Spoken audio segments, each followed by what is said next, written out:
Hey, Evan, What?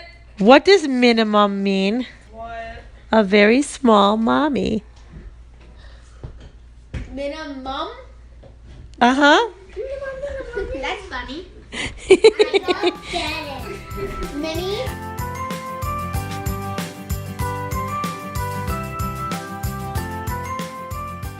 Hello, everyone, and welcome to Engage, a family gaming podcast. This is episode 176, and I'm your host, Steven Dutzman. As always, this is the official video game and board game podcast for EngageFamilyGaming.com.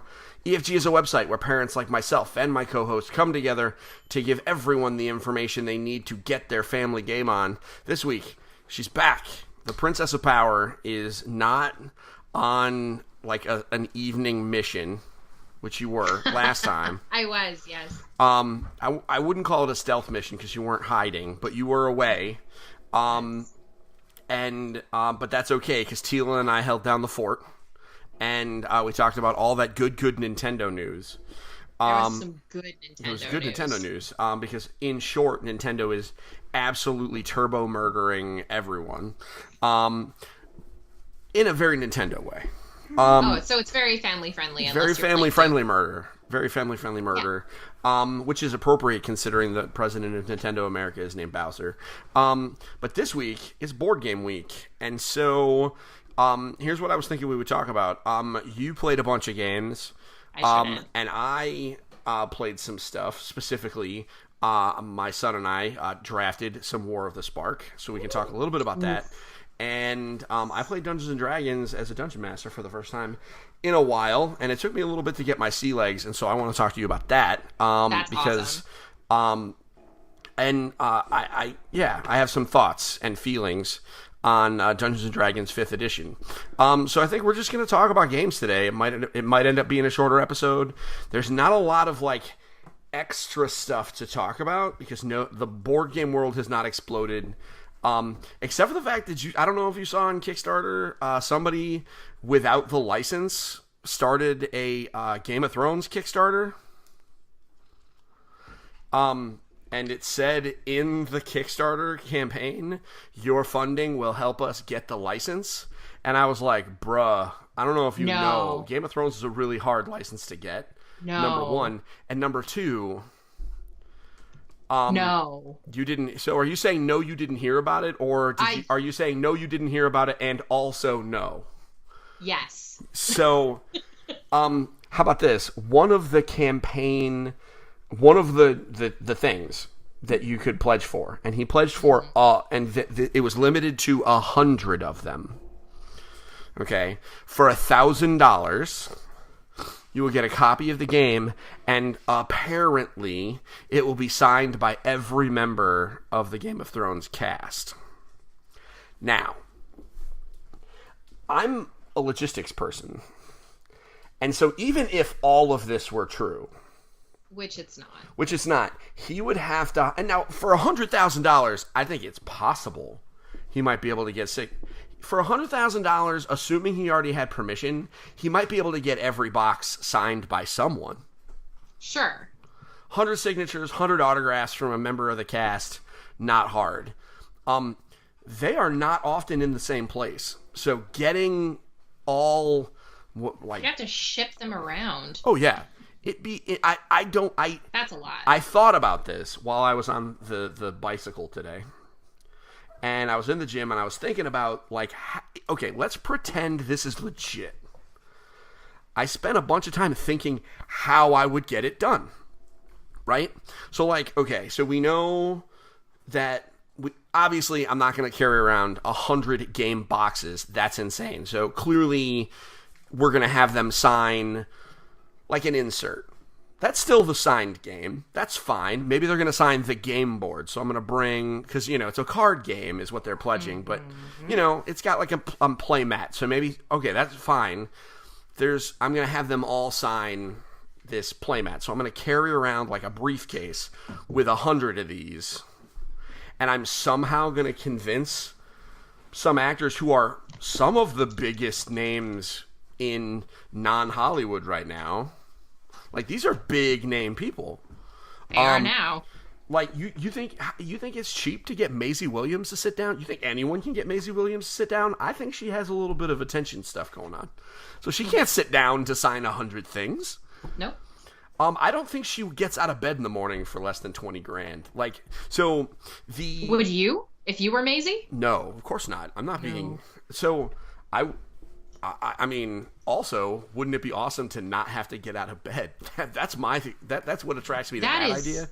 That is self-care. Exactly. So, so this Kickstarter is bananas. Now, what's been an interesting voyage through the board game groups, and this is probably gonna get torn down by the time this gets published. But what's really interesting is, number one, Kickstarter approved it. Very interesting. Which is weird, considering some of the shenanigans. We've talked about them on previous shows. Yes. Well, it turns out that those were understandable. It turns out that it wasn't what we all thought it was. It was just paperwork errors on Colossal Games' fault. So it's a little bit. So it's not as bad as the sky is not falling on those issues. Thank goodness. Okay, understood. But so they approved this one, which confuses me. And people are excited about it. Like, it's getting hype, and people are backing it because they see Game of Thrones. Like, well, yeah. And how many people read the fine print? And so some people are like, "Oh my God, how did Kickstarter approve this?" Then some people are like, "Oh my gosh, this has to be a troll." And then the more we dig into it, the more we really think this dude is convinced that he's got this going on. And I think a big piece of it, and this is the theory that was put forth by a few people. I kind of came to it independently, but I agree with them, and I'll give them credit for it.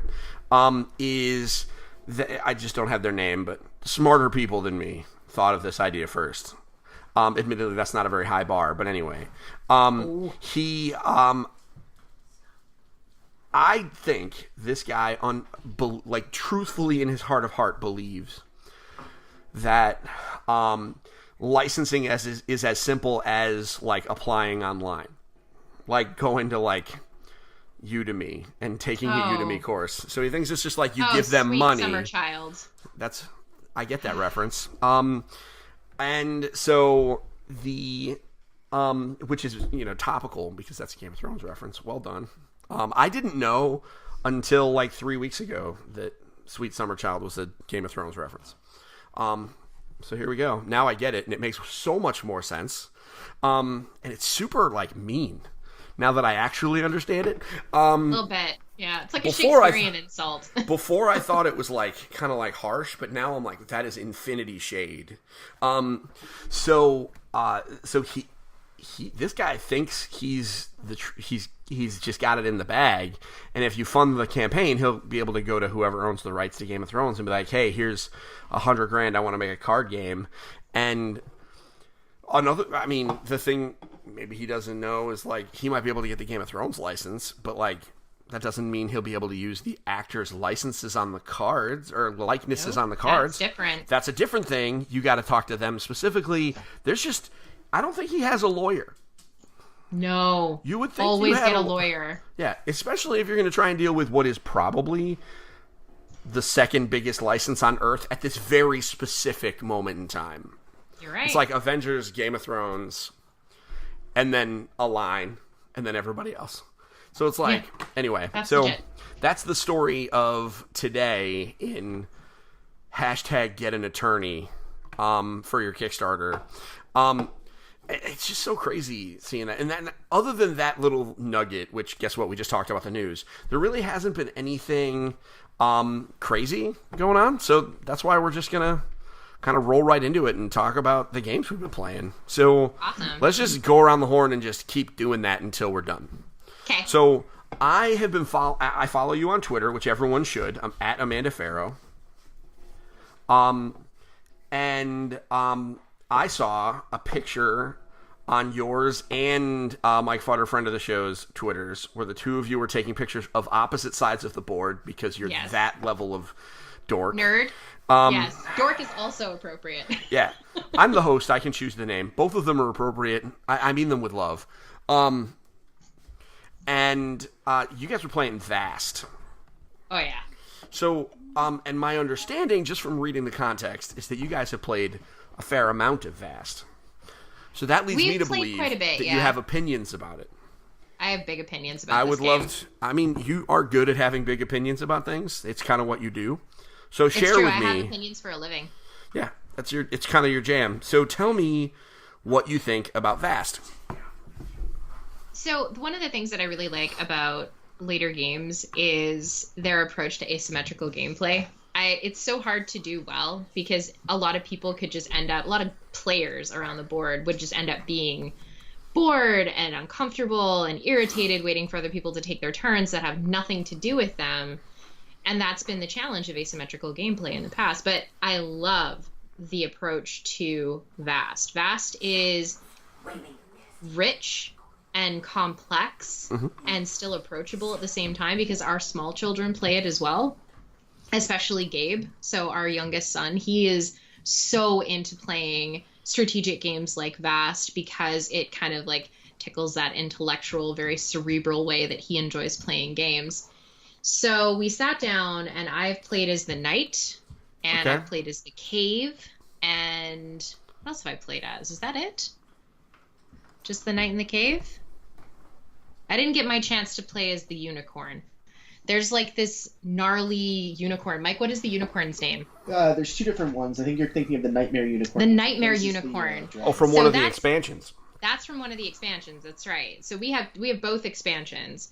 So one of the expansions gives us access to really nice, high quality tokens so that we can put them all over the board and like cool looking dragon. And when somebody plays the dragon. So yeah, we played quite a bit. We haven't busted out the expansion yet, but I really, really like Vast. I like it because it's a completely different game every time that you play because you can play with so many different permutations. You don't have to play with a knight. You don't have to play with the dragon. You don't even have to play as the cave. Like everybody could play as the cave. So the purpose of the game, depending on who you play as, the knight is trying to destroy crystals in the cave and, as one does. Collecting treasure along the way, and that's what, they're trying to do. And then they're trying to escape, right? Like, they got to get out of the cave before it ends up collapsing. And the dragon is trying to wake up and escape, essentially. Goblins are in there, and they're trying to eat the knight and defeat the knight. And the thief is in there trying to mess everybody else's nonsense up. And the cave wants to grow so large until it's ready to collapse. And then it has to collapse its own crystal tiles without being revealed. So it's like a number of different win conditions for a number of different kinds of characters. And it really appeals to those different play styles. Oh, the knight is usually trying to kill the dragon, but when there's no dragon, then we're trying to murder crystals. I've only played as the knight when there's no dragon, so I was going around trying to like stab crystals, but you're supposed to stab the dragon. So yeah, it's such an interesting game, and it's not often that you'll find a game outside of something that's really narrative driven that's different every single time you play it. Like Dominion's sometimes different.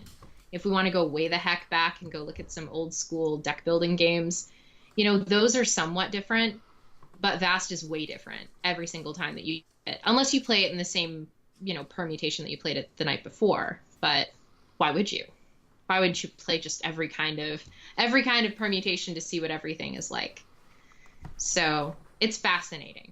It's a fascinating social game too. And I don't normally like social games because they, I'm hyper empathetic, so it tends to squick me out to get too deep into the empathy side of the equation. But it's fun. It's fun to watch the decisions that other players are making and see how those decisions affect mine and affect the game and the board and the cave. And it's fascinating. So it's a cerebral but approachable game. And if my 7-year-old can play it, I mean, he's a bright kid, but it's really approachable. Well, that's good to know. We have it too. Leader Games was kind enough to send me home from PAX with a goodie bag. Oh, they're so sweet. Yeah, shout out to them.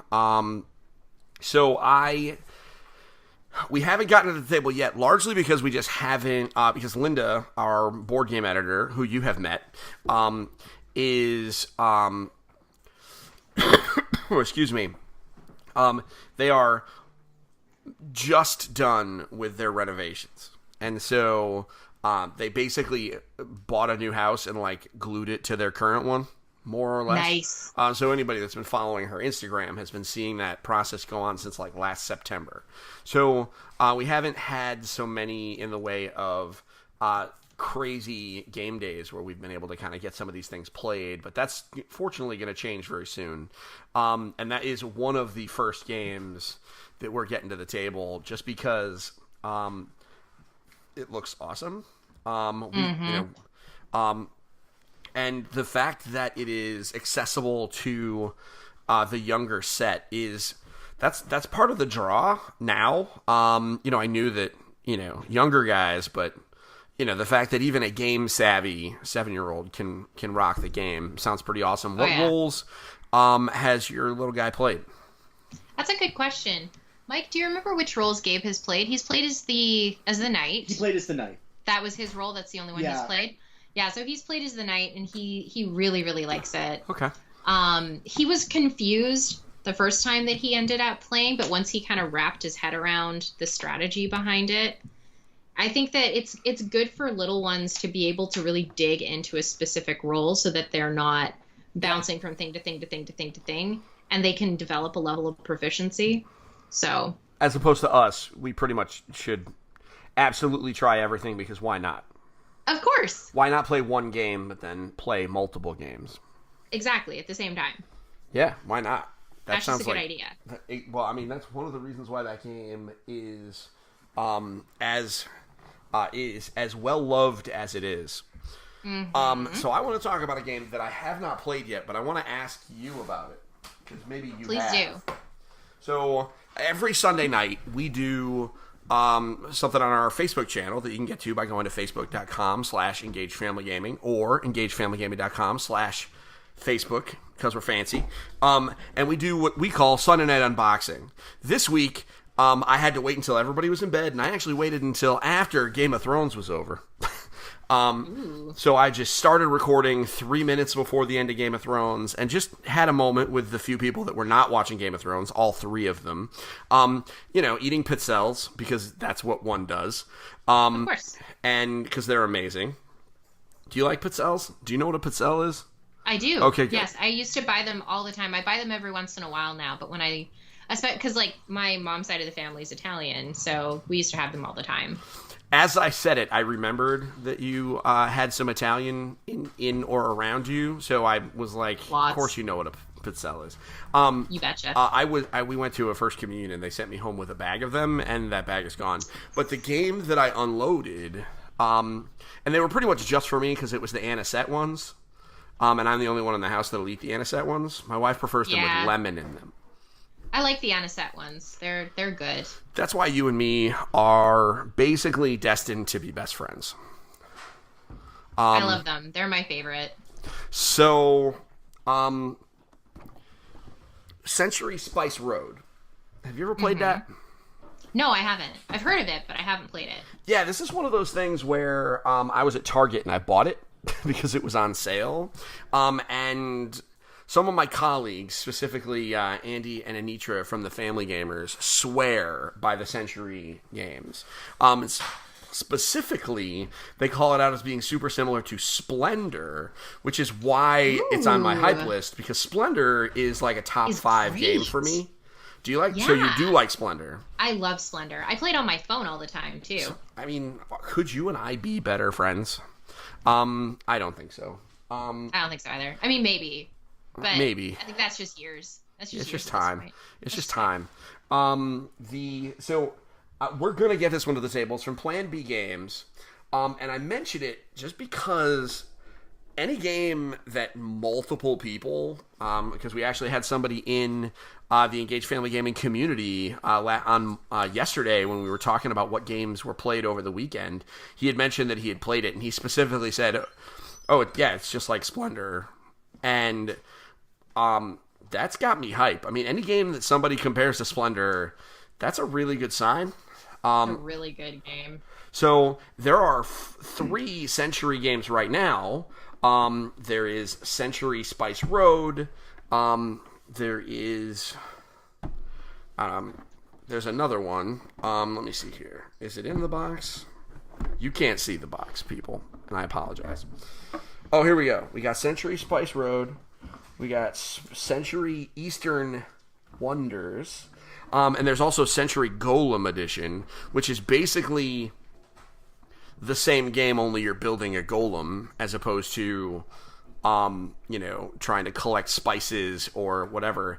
And there's a new one coming in 2019, later on this year, Century New World, which is where you are Native Americans, and you're doing stuff, and it's got... the art is... part of the beauty of this game, and, anybody that's... Obviously, if you're driving, don't do this, but Google up what these games look like. The art is absolutely astonishing. And it has that similar art, only instead of East Asia or, fantasy art, it is, North American frontier, like that kind of art. Okay. Which is not celebrated in board games a lot.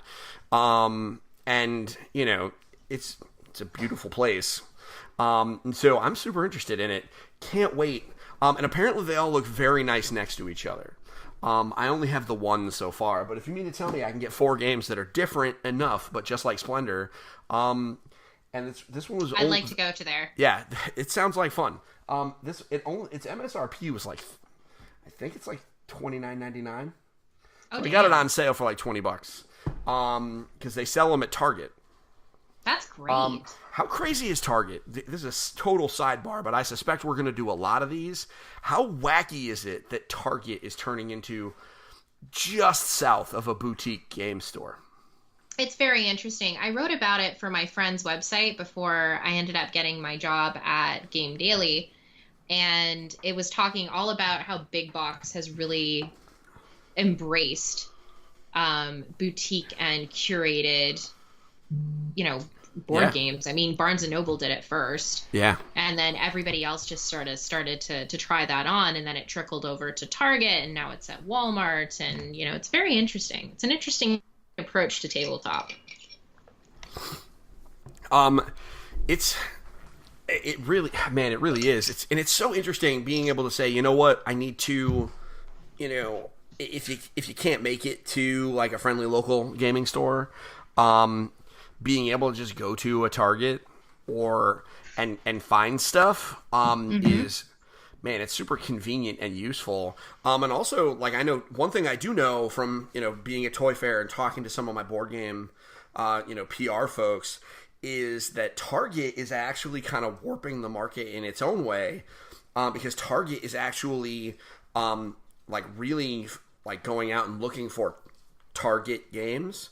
And so they're funding Target exclusives that might have been bumped off the edge of the publishing calendar if it wasn't for that. Which, so legitimately, when people say, "Oh, well, with some of these games," and I'm trying not to call out certain games because I don't want to say who told me all this stuff.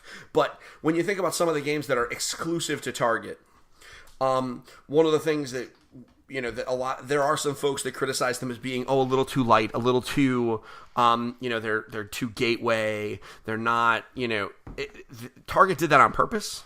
Oh yes. And that's very purposeful. And if these games are something that you're interested in, you got to remember, maybe you might have liked the theme, but maybe it was a little light. Just keep in mind that if Target didn't make this happen, it probably wasn't gonna happen. It's true.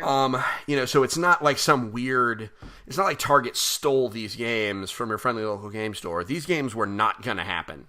And it's just, how interesting is it that Target, of all places, is making it so that games happen? I think it's interesting because video games are having some of that same issue now on the PC side, where there's just stuff that might not happen, but now it is because it's interesting to see that in the board game space. People have been kind of steady. Things have been steady for a while. We've had 10 years of Kickstarter.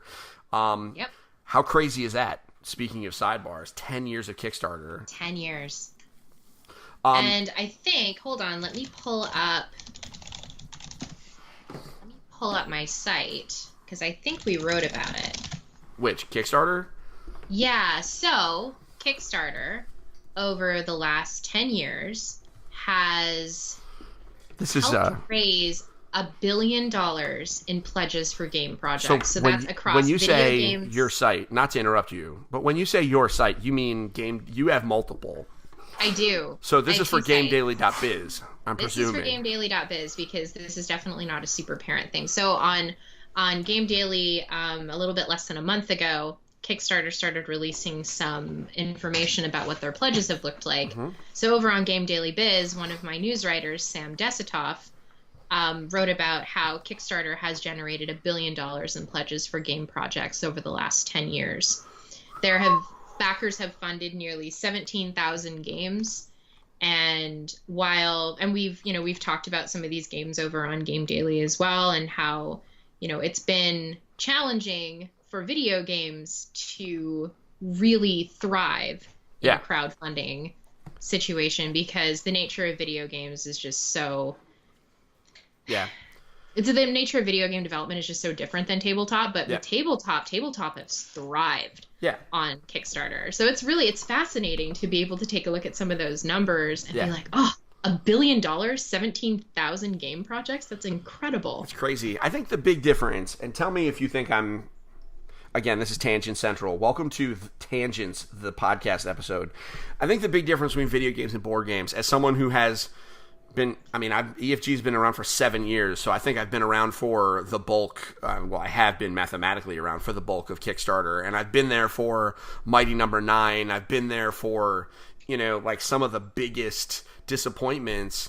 I think the issue is board games, when they hit an expectation, drives excitement, and that excitement drives high fundraising and just builds that hype meter.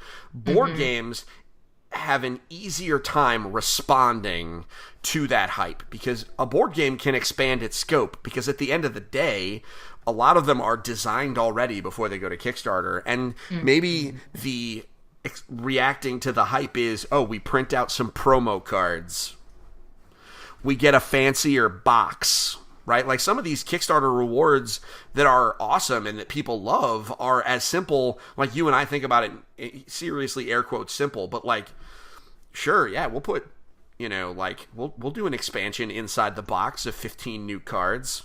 Sure, that sounds great. Whereas Mighty Number 9, they're like, oh, check out our stretch goal. We're going to port our game to every console imaginable.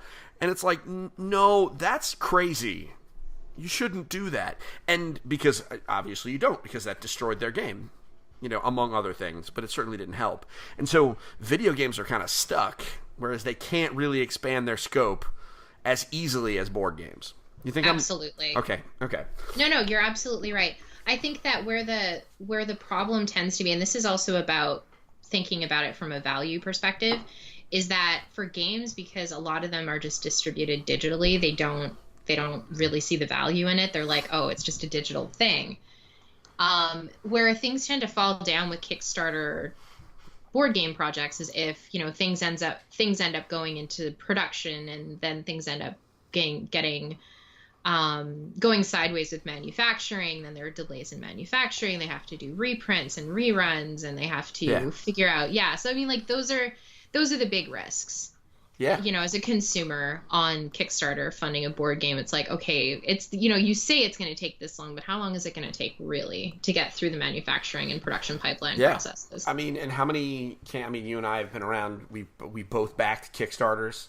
I'm pretty sure you guys have backed Kickstarters. Yeah. Yeah, absolutely. I don't tend to back a lot of Kickstarters. The last Kickstarter I backed was today, and prior to that it was Armello, which was 2014, I think. So okay. Yeah, but the dude threw 2 computer monitors sitting there. I know he backed Fireball Island. Uh-huh. Yeah. So, you are more selective, but I know that there's someone with an itchy trigger finger on their Kickstarter account. Yeah, absolutely. Fireball Island is an exception, though. I backed the crap out of that too. Well, no, actually, we ended up getting Fireball Island as a Christmas present, which was kind of amazing. So Yeah, what was the last big one that we ended up? Was it Dinosaur something? Oh, Dinosaur Island. Dinosaur Island. It was Dinosaur Island. That was Yeah. our last really big one That was a good one. That was a good one to get. I missed that Yeah. boat, and I regret it Getting because there were a Power lot. Rangers as well. Oh, and I backed the second Teenage Mutant Ninja Turtles game from IDW. Of course he did. All in. And Assassin's Creed. Of course he did. And Zero Horizon Dawn. Zero Dawn. And Horizon Zero Dawn. Yeah. So I Can't- mean, we back a lot of board games. I am It's just not 500 million me. of that 1 billion. You're 500 million of the 1 billion. Yeah. That would not surprise me at That makes all. sense. Let's get him a T-shirt that says that. I think that is Kickstarter should absolutely sell T-shirt. I don't know why they don't sell merch.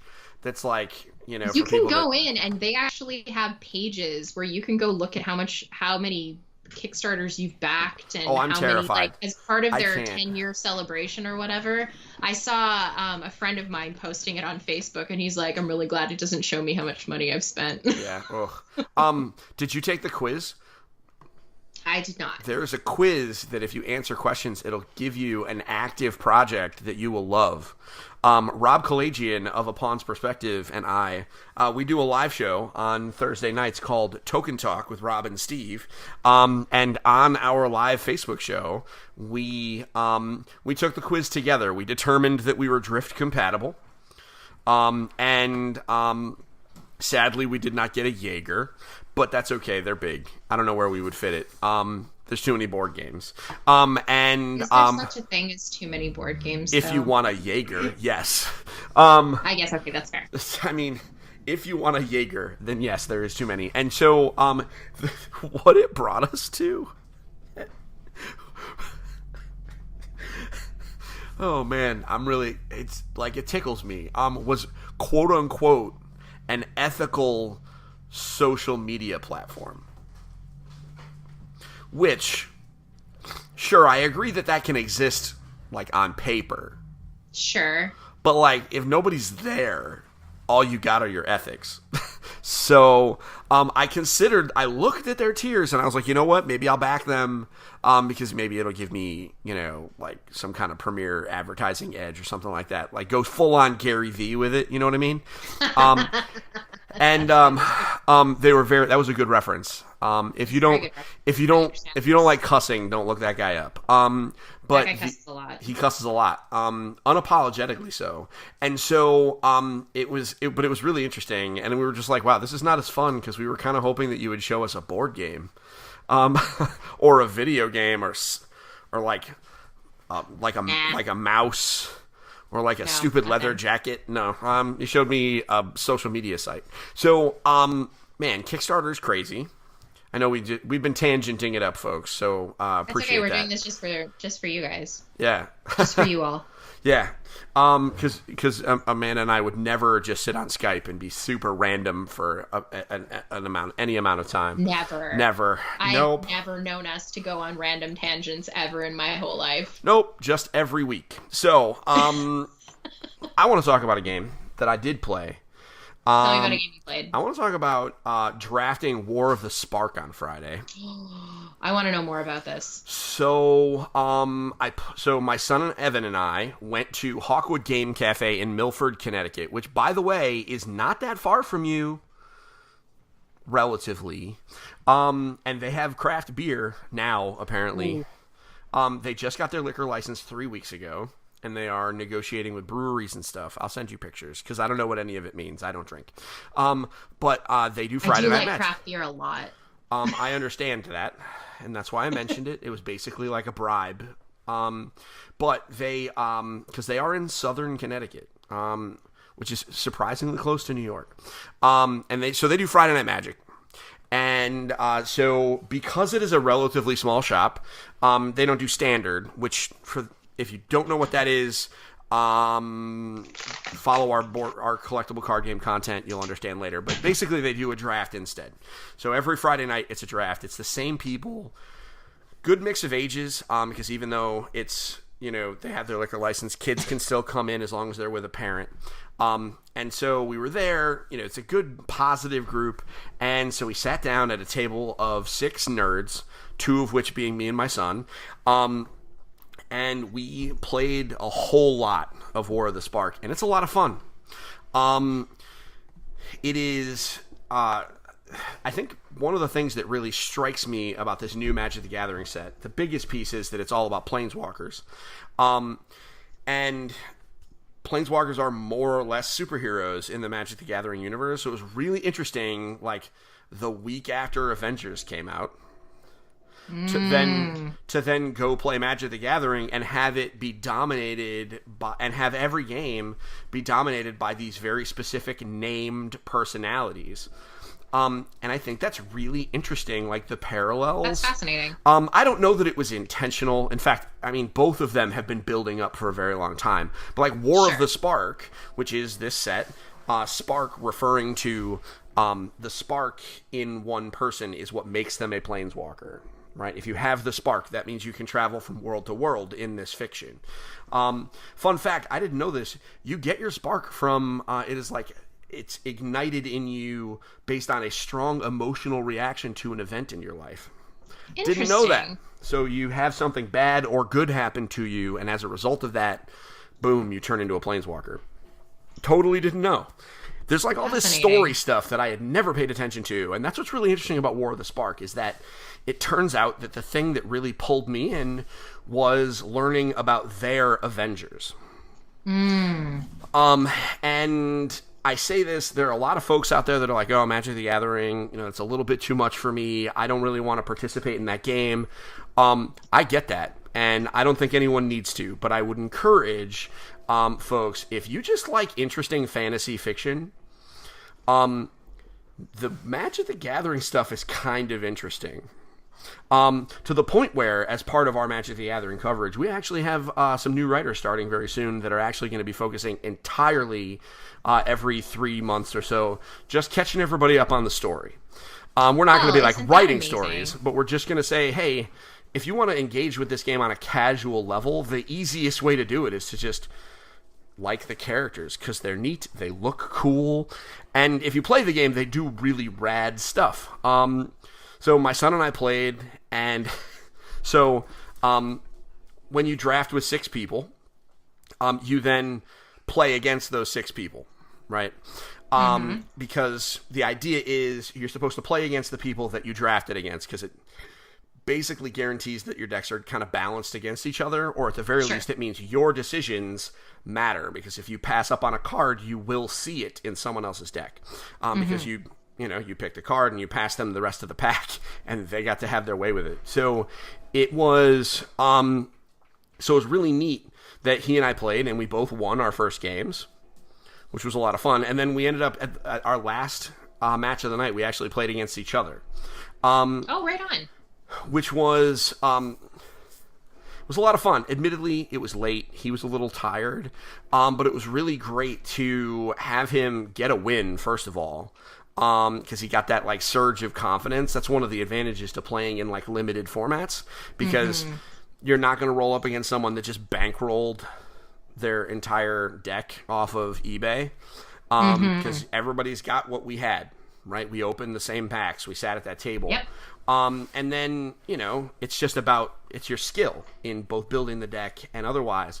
And so having that little spark of confidence in him, I thought was a cool experience for me as a dad.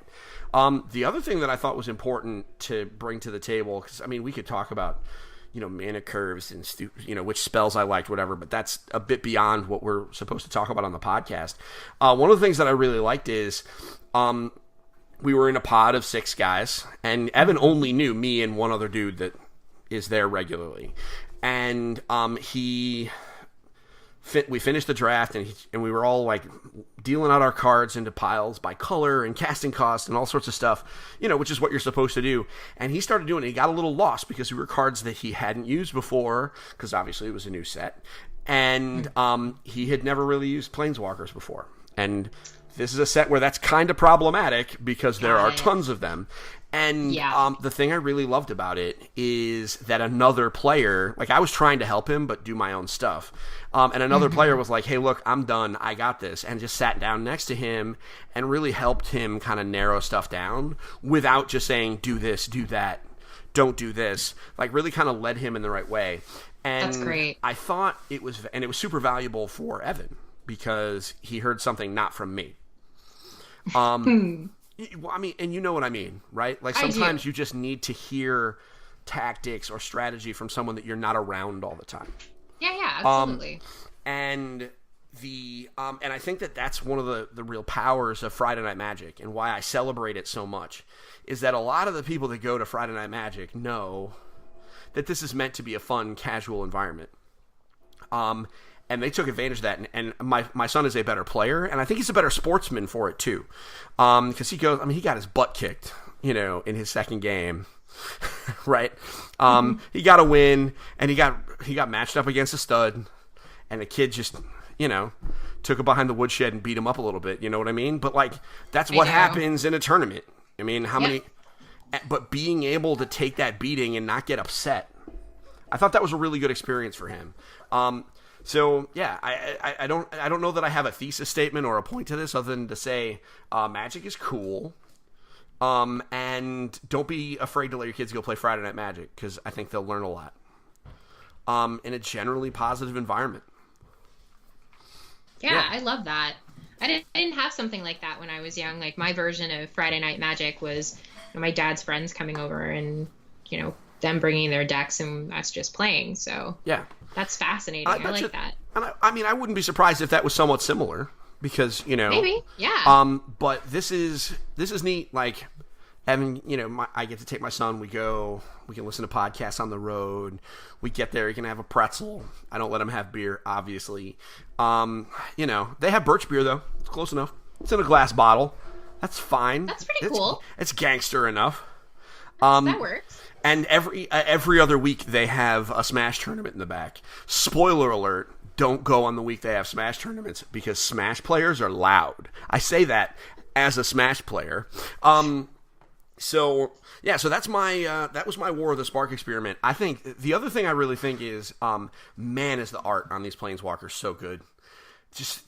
They just go, the character design, just everything about them is just so cool.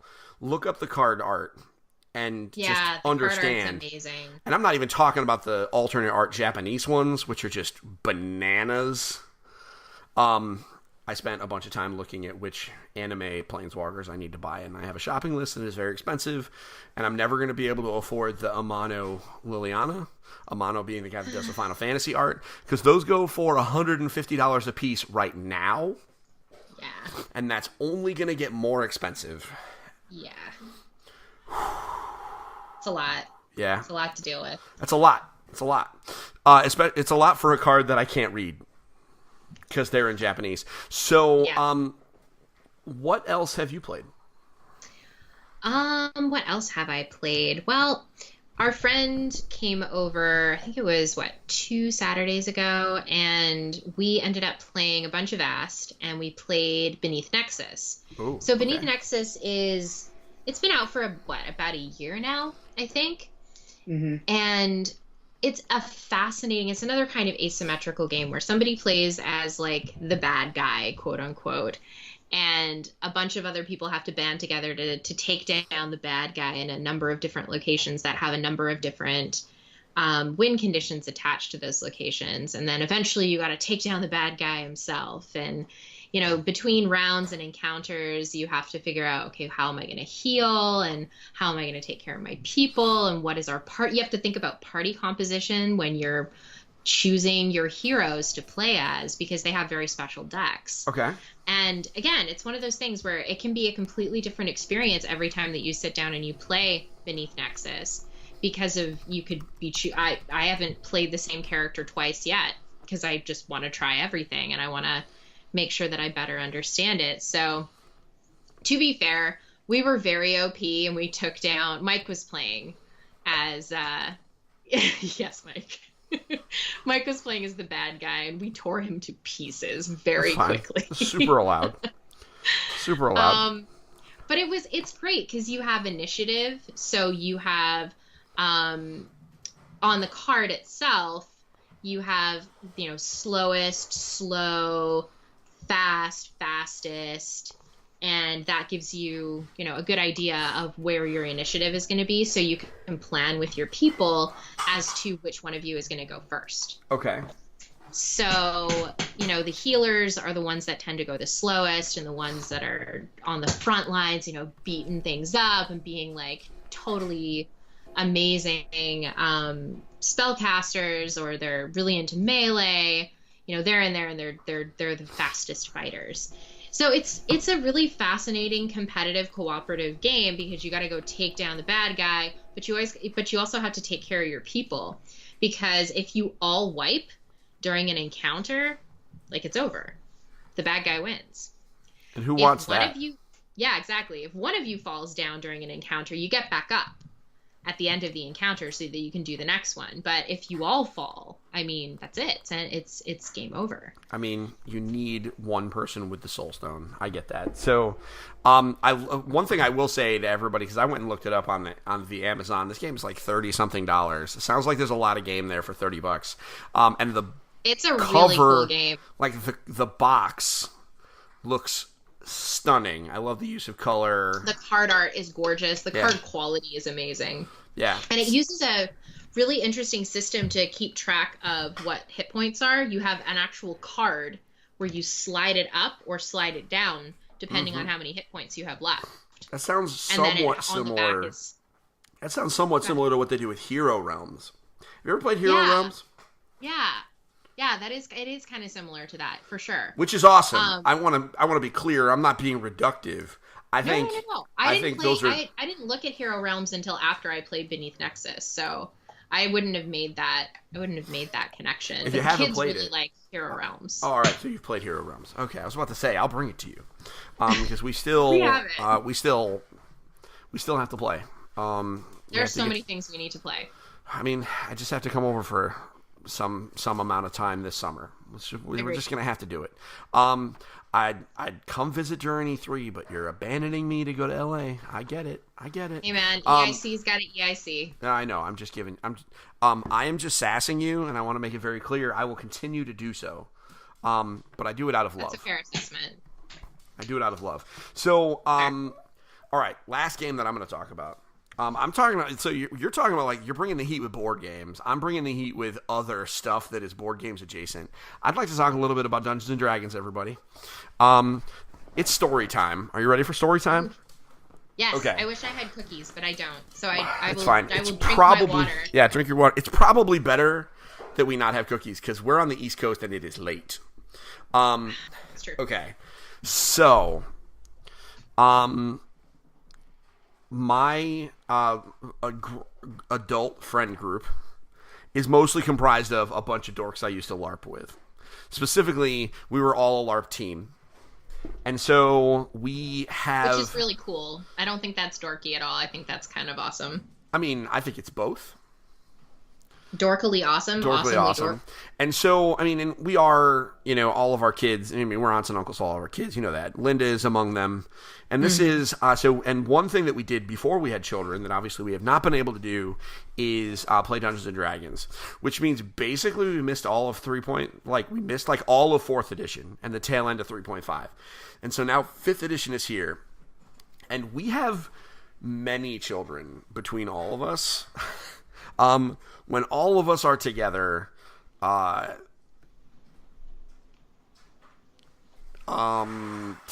kids?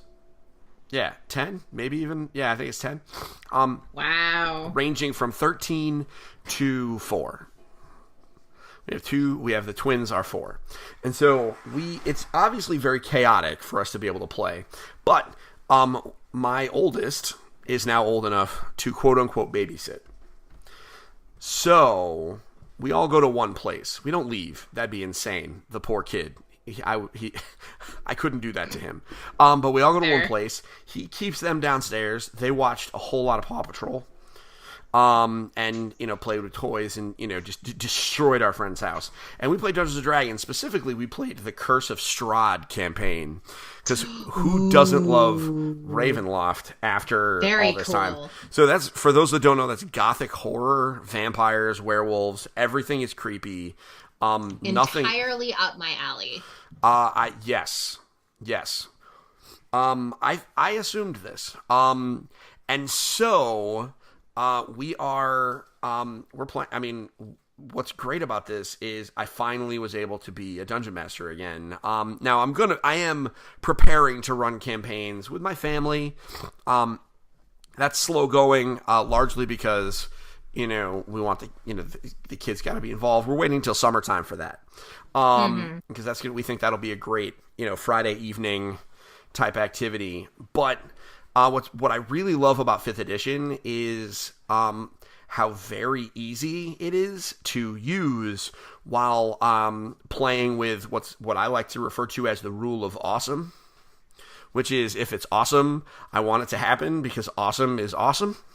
And Dungeons & Dragons 5th edition is so good to let that happen.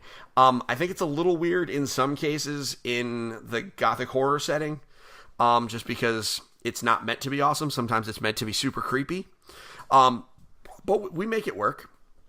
The ease of running this game, just because of the way that the book is laid out, which is something that they never really did well. I always struggled with them. As a dungeon master, reading this book has been much easier. Everything's pretty clear. My only feedback, not even feedback, the only thing that I just started noticing is that they don't give you the stats for all the monsters. They assume you have the monster manual. So I caution folks, you got to get the monster manual. Otherwise, you're going to be making up stats, and you will kill players if you make up your stats. And I mean, if that's your jam, go for it. It has been. We don't want to judge you. Yeah. So we finished our second game this past Saturday, and we always end up playing a little later than we should. Mostly because of the big fight at the end. But I will say, of the campaign settings, I would say that Ravenloft is the least appropriate for children. It is, yeah. But mainly That's because fair. it's super dark. But most of the other ones are, one of them is kind of like a Norse fantasy setting. Another one is just generic fantasy. A lot of those, super great, super easy. The Waterdeep game, it's also super great. Lords of Waterdeep is fantastic. And they actually have a campaign book that is set in Waterdeep. There are two of them. One of them is actually a heist that is done within the city, entirely within the city of Waterdeep.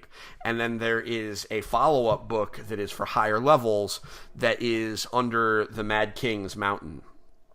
And like they're meant to continue off of each other. It's just super fascinating. I can't speak highly enough of Dungeons & Dragons 5th edition, especially... It's fantastic. Because I have run games for my kids, and they take to it very easily.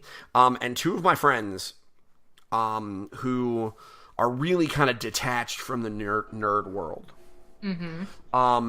and haven't played since 3rd edition, I was able to get them up to speed to being able to play and participate, and not just participate, but contribute in 10 minutes. That's great. Now, they're not dumb people. No, of course that not. helps. Right? But, like, being able to say, okay, this is how this game works, and get them up to speed in 10 minutes was just so... It took just such a weight off of my shoulders. Any other game, I would have had to spend a week. I would have had to go over to their house and, like, teach them step by step. Whereas here, it's like, here's a character, I made you your characters. And, because I did that for them because they got other stuff going on. So I'm like, I'll make you your characters. I made them twins. They are dwarf, warrior, and cleric. So I also cheated and made it so that the party had a tank and a healer. I'm Good. not. That's not cheating. Papa That's ain't good party raised. composition. Papa ain't raised no fool. Without them, they missed the first game because of a death in the family, which is super unfortunate. This is their party comp without them. A gnome wizard rogue. A half-elf bard. I played as a halfling bard. That Bards was are pretty fun. Bards are amazing, but Bards are phenomenal. Bards are a great 5th man, not a 4th man, right? I guess. They gotta be like... They're really good support. I mean, like, you can also build a bard so it's more of a battle bard, which is kind of what I did. Okay, well, this guy didn't do that.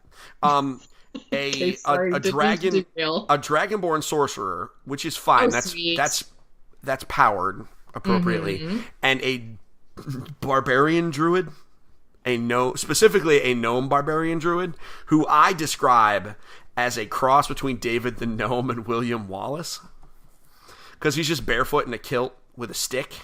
Of course. But now, well, they leveled up because milestone leveling, which is my favorite thing in tabletop role-playing games, which is you get to a point or you do a thing and you gain a level and nothing else matters. So now he can turn into a bear. So now it's fine. So now he's wait, hold on, let me say this. He's a barbarian.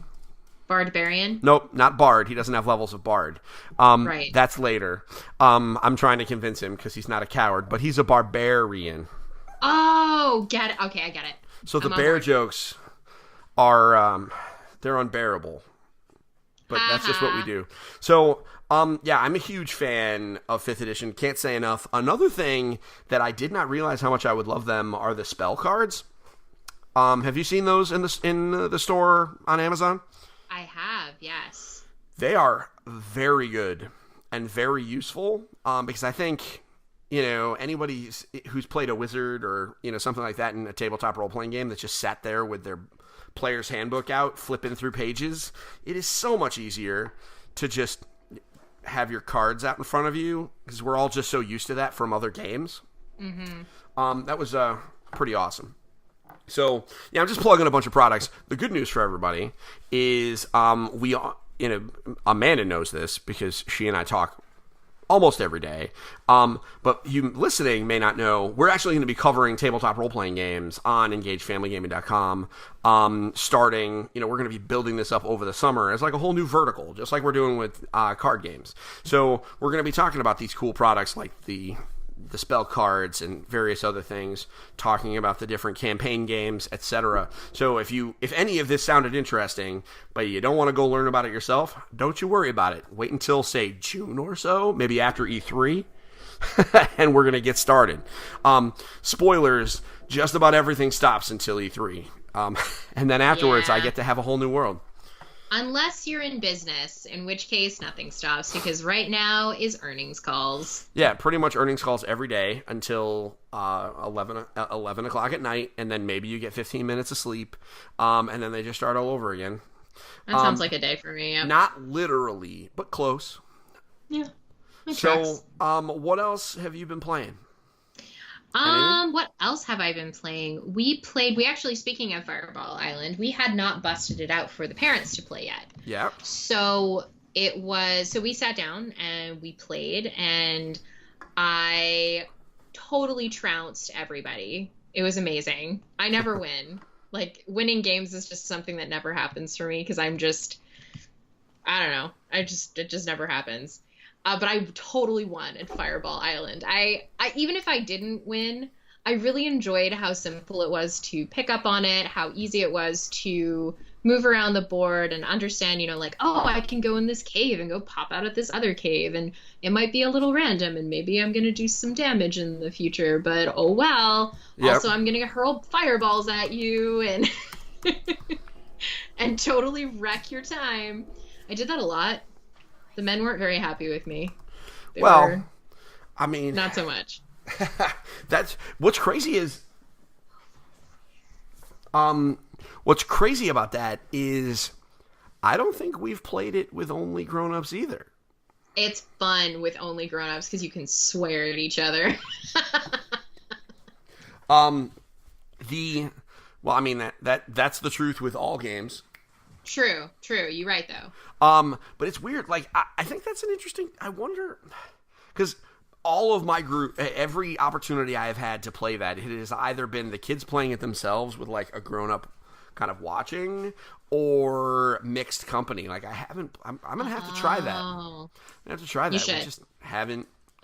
That's just so weird that I've viewed that as, like... Even though it's a game from our childhood... or before your childhood. Yes, that would have been before mine, sadly. I mean that as to say that you're not as old as hell as I am, is really what I'm saying. It's okay. You still have I'm not offended. You still have your youth I don't. But it's like, it's just so weird, despite the fact that it's like an old game, right? Like, I haven't played it with old people. We're gonna have to fix that. You are definitely gonna have to fix that. I mean, I got it. It shouldn't be super hard. I say that knowing that it's gonna be hard, but that's fine.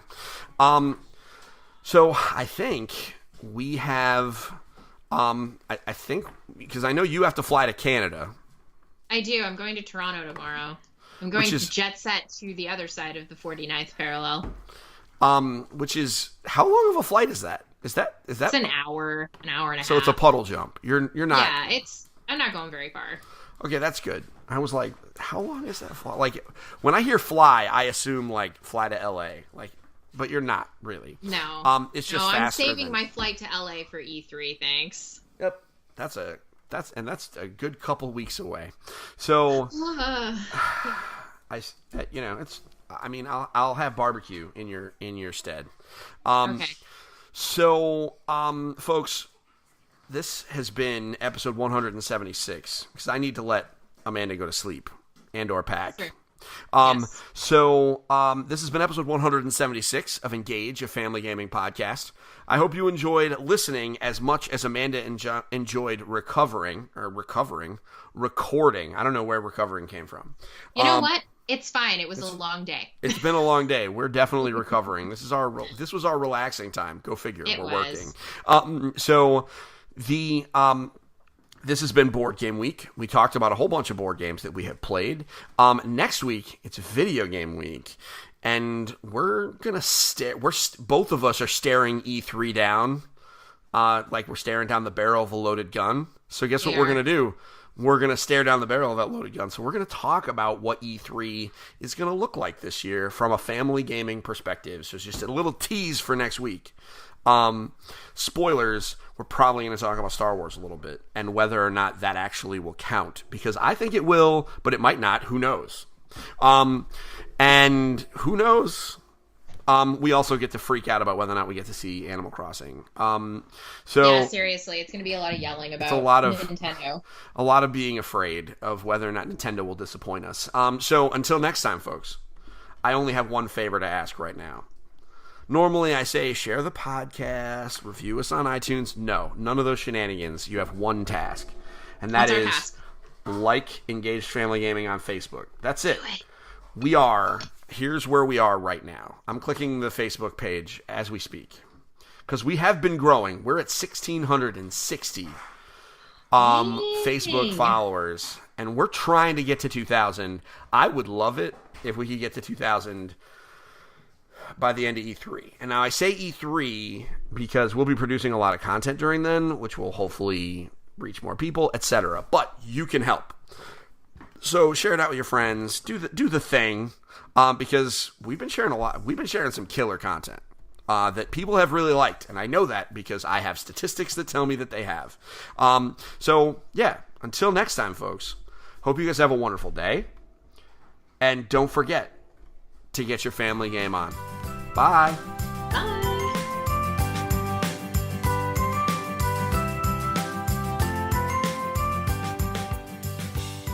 Thank you for listening to Engage, a family gaming podcast. Thank you for listening. Tune in next week.